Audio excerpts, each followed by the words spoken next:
Pengertian hipotesis. Hipotesis berasal dari bahasa Yunani hupo berarti lemah atau kurang di bawah dan tesis berarti teori, proposisi atau pernyataan. Hipotesis adalah jawaban atau dugaan sementara yang harus diuji kebenarannya dengan penelitian. Jika menguji hipotesis penelitian dengan perhitungan statistik, maka rumusan hipotesis tersebut perlu diubah ke dalam rumusan hipotesis statistik. Statistik adalah ukuran-ukuran yang dikenakan pada sampel seperti U rata-rata, S simpangan baku, S kuadrat varian, R koef korelasi.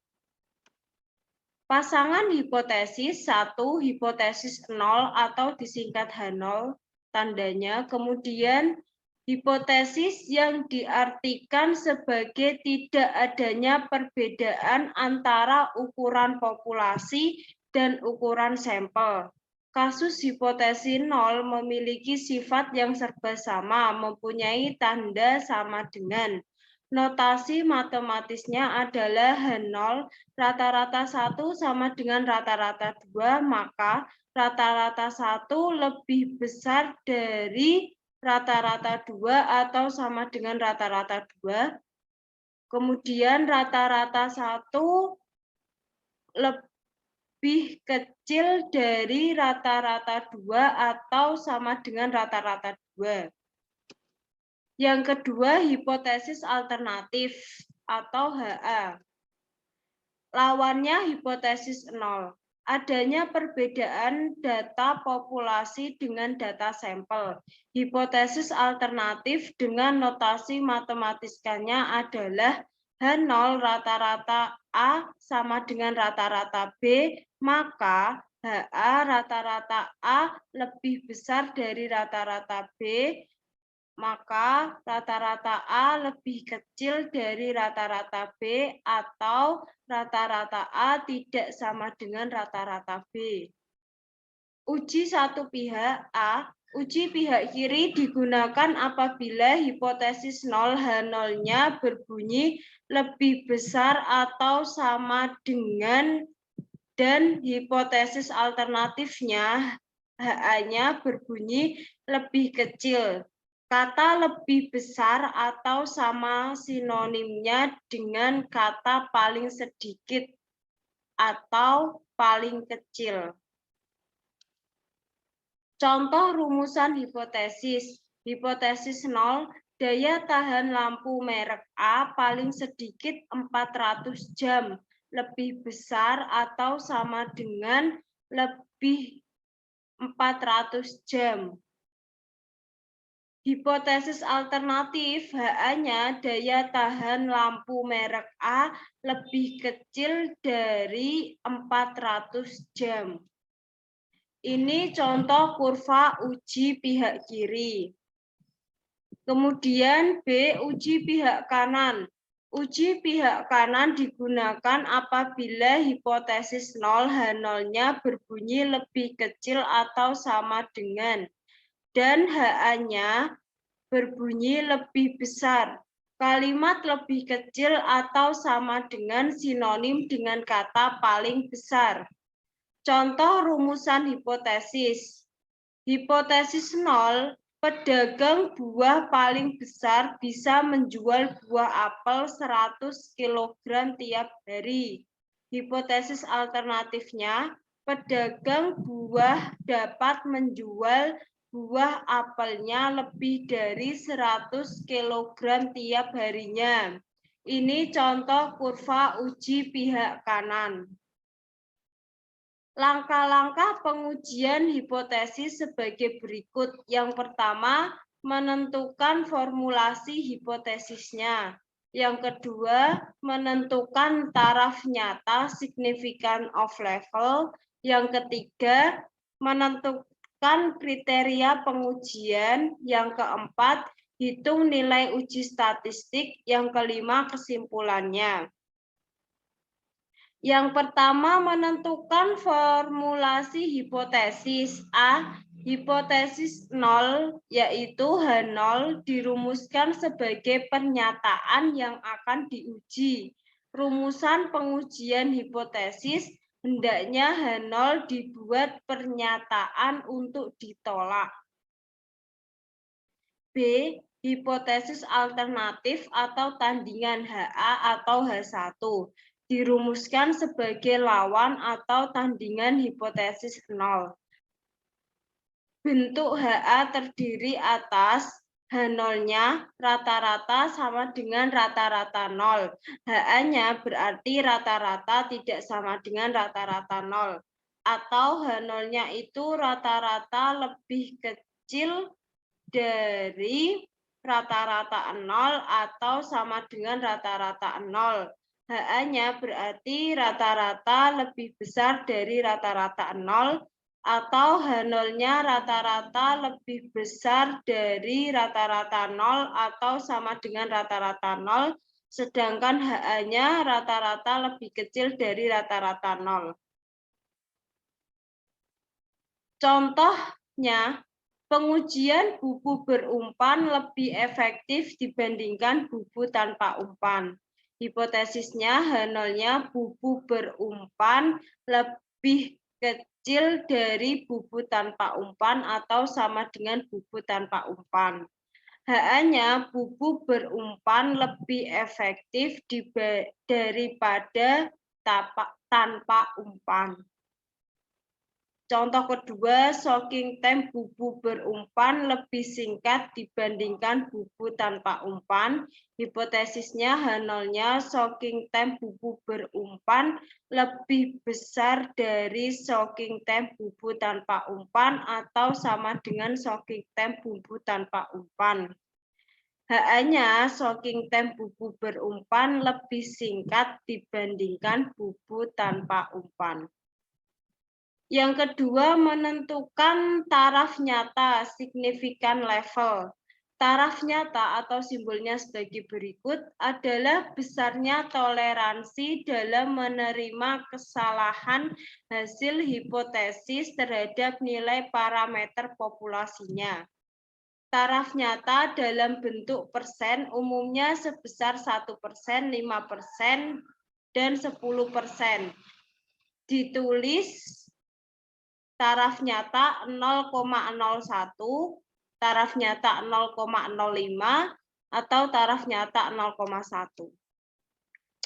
Besarnya kesalahan disebut sebagai daerah kritis pengujian, critical region of a test, atau daerah penolakan, region of rejection. Ini contoh kurvanya. Yang ketiga, menentukan kriteria pengujian bentuk keputusan menerima atau menolak. Ini sebenarnya uji rata-rata dan uji proporsinya itu sama, hanya ini untuk rata-rata, sedangkan ini untuk proporsi. Formulasi hipotesisnya H0-nya rata-rata lebih kecil dari rata-rata 0 atau sama dengan rata-rata 0. HA-nya rata-rata lebih besar dari rata-rata 0. Kriteria pengujiannya H0 diterima jika Z0 lebih kecil dari Z taraf nyata atau sama dengan Z taraf nyata. HA-nya ditolak jika Z0 lebih besar dari Z taraf nyata. Sedangkan yang untuk uji proporsinya H0-nya P-nya itu lebih kecil dari P0 atau sama dengan P0. HA-nya P-nya itu lebih besar dari P0. Kriteria pengujiannya 1, H0 diterima jika Z0 lebih kecil dari Z taraf nyata atau sama dengan Z taraf nyata. Yang kedua, HA-nya ditolak jika Z0 lebih besar dari Z taraf nyata. Untuk yang kedua, formulasi hipotesisnya H0-nya itu rata-rata lebih besar dari rata-rata 0 atau sama dengan rata-rata 0. HA-nya rata-rata lebih kecil dari rata-rata 0. Kriteria pengujiannya 1, H0 diterima jika Z0 lebih besar dari min Z taraf nyata atau sama dengan min Z taraf nyata. Yang kedua, HA-nya ditolak jika Z0 lebih kecil dari min Z taraf nyata. Untuk yang uji proporsinya, formulasi hipotesisnya H0-nya P-nya itu lebih besar dari P0 atau sama dengan P0. HA-nya P itu lebih kecil dari P0. Kriteria pengujiannya 1, H0 diterima jika Z0 lebih besar dari min Z taraf nyata atau sama dengan min Z taraf nyata. Yang kedua, HA-nya ditolak jika Z0 lebih kecil dari min Z taraf nyata. Yang ketiga, formulasi hipotesisnya H0 rata-rata sama dengan rata-rata 0. HA-nya rata-rata tidak sama dengan rata-rata 0. Kriteria pengujiannya H0 diterima jika min Z taraf nyata per 2 lebih kecil dari Z0 atau sama dengan Z0, kemudian lebih kecil dari Z taraf nyata per 2 atau sama dengan Z taraf nyata per 2. Yang kedua, HA-nya ditolak jika Z0 lebih kecil dari min Z taraf nyata per 2, Z0-nya lebih besar dari Z taraf nyata per 2. Kemudian untuk formulasi hipotesisnya, H0-nya P sama dengan P0, HA-nya P tidak sama dengan P0. Kriteria pengujiannya H0 ditolak jika min Z taraf nyata per 2 lebih kecil dari Z0 atau sama dengan Z0, lebih kecil dari Z taraf nyata per 2 atau sama dengan Z taraf nyata per 2. Yang kedua, HA-nya ditolak jika Z0 lebih kecil min Z taraf nyata per 2, Z0-nya lebih besar dari Z taraf nyata per 2. Yang keempat, menentukan nilai uji statistik.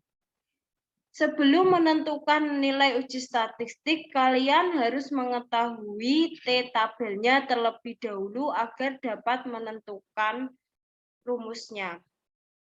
Yang pertama ada uji hipotesis 1 rata-rata. Simpangan baku populasi diketahuinya sebagai berikut, Z0-nya, sampel besarnya.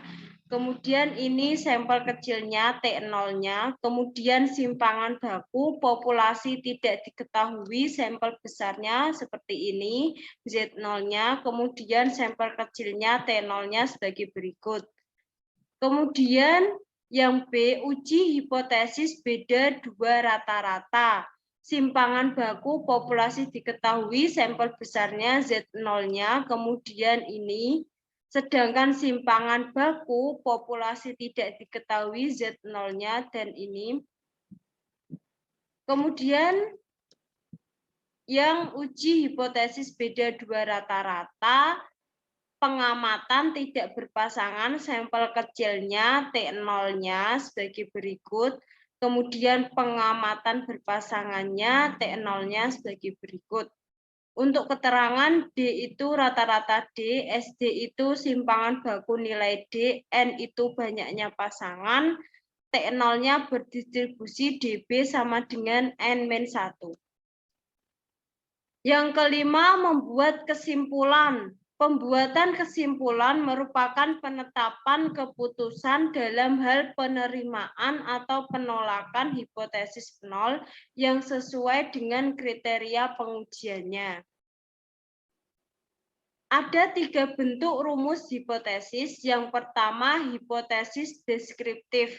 Hipotesis deskriptif adalah dugaan tentang nilai suatu variabel mandiri tidak membuat perbandingan atau hubungan. Sebagai contoh, bila rumusan masalah penelitian sebagai berikut: A. Seberapa tinggi daya tahan lampu merek X. B. Seberapa tinggi produktivitas padi di Kabupaten Klaten. C. Berapa lama daya tahan lampu merek A dan B. Kemudian rumusan hipotesisnya A. Daya tahan lampu merek X sama dengan 800 jam, B. Produktivitas padi di Kabupaten Klaten 8 ton, C. Daya tahan lampu merek A 450 jam dan merek B 600 jam. Kemudian yang kedua ada hipotesis komparatif. Hipotesis komparatif adalah pernyataan yang menunjukkan nilai dalam satu variabel atau lebih pada sampel yang berbeda. Contoh rumusan masalah komparatif dan hipotesisnya: A. Apakah ada perbedaan daya tahan lampu merek A dan B? B. Apakah ada perbedaan produktivitas kerja antara pegawai golongan 1, 2, dan 3? Rumusan hipotesisnya: A. Tidak terdapat perbedaan daya tahan lampu antara lampu merek A dan B. HN0-nya berarti rata-rata 1 sama dengan rata-rata 2. Sedangkan HA-nya rata-rata 1 tidak sama dengan rata-rata 2. Yang B. Tidak terdapat perbedaan, berarti ada persamaan produktivitas kerja antara golongan 1, 2, 3. HO-nya rata-rata 1 sama dengan rata-rata 2 sama dengan rata-rata 3. HA-nya rata-rata 1 tidak sama dengan rata-rata 2 tidak sama dengan rata-rata 3. Yang ketiga ada hipotesis hubungan asosiatif. Hipotesis asosiatif adalah suatu pernyataan yang menunjukkan dugaan tentang hubungan antara dua variabel atau lebih. Contoh rumusan masalah adalah apakah ada hubungan antara gaya kepemimpinan dengan efektivitas kerja. Rumusan hipotesisnya adalah tidak ada hubungan antara gaya kepemimpinan dengan efektivitas kerja. Hipotesis statistiknya adalah HA0-nya P-nya sama dengan 0, HA-nya P tidak sama dengan 0. P itu simbol yang menunjukkan kuatnya hubungan. Sekian presentasi dari kelompok kami, kurang lebihnya mohon maaf. Wassalamualaikum warahmatullahi wabarakatuh.